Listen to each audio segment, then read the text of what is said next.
Hello hello ప్రజలాడన్నా ప్రెజలాడండి. రాజేష్ అపరంజిత అవునన్నా అవునన్నా అవునన్నా విజయవాడ నుంచి. ఓకే, మీ ప్రశ్న ఏంటి ఆఫీసర్తో పంచుకోండి. డాడీ ప్రైజ్లా డాడీ ప్రైజ్ లార్డ్ బేటా, ప్రైజ్ లార్డ్ చెప్పండి.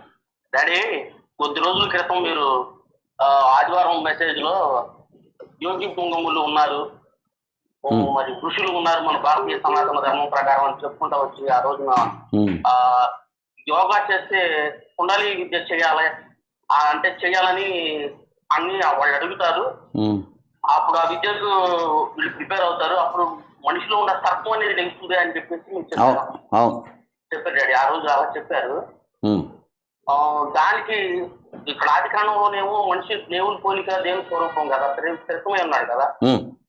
అంటే మనిషిలో ఆ సర్పం రావటం ఏంటి, సర్పం లేవటం ఏంటి అనేది నాకు డౌట్ ఆ రోజు. ఇప్పుడు మనిషి దేవుడు సృష్టించినట్లే లేడు కదా, తర్వాత మారిపోయాడు కదా. ఇప్పుడు మొత్తం ఆది మహాఘట సర్పం యొక్క పరిపాలనలోనికి వచ్చేసింది మానవ జాతి. అందరూ దుష్టుని సంబంధులు, లోకమంతా దుష్టుల్లోనే ఉన్నది అని 1 యోహాను 5:19 చెప్తున్నాడు. పాపము ప్రవేశించిన తర్వాత ఒక ప్రత్యేకమైనటువంటి ఒక మానవాతీత శక్తిని సైతాను అందరు మనుషుల్లో పెట్టేశాడు.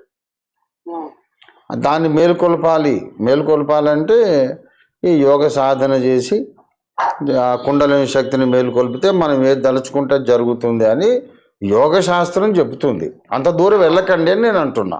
అవును, వెళ్ళొద్దని అన్నారు. అంటే మనిషిలో ఎలాంటి పరిస్థితి ఉంటుందా? ఉంటుంది. అదే మానవుని శరీరము, ఆత్మ, ప్రాణము వాటన్నిటిని సాతాను వశపరుచుకొని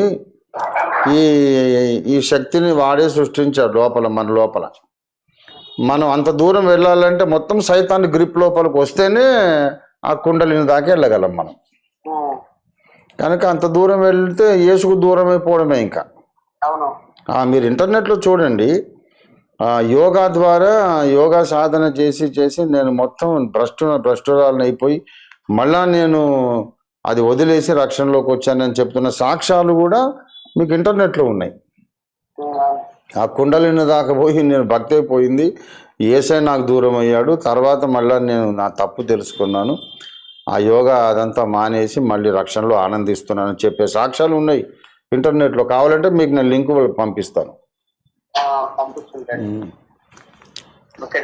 ఓకే రైట్ బ్రదర్.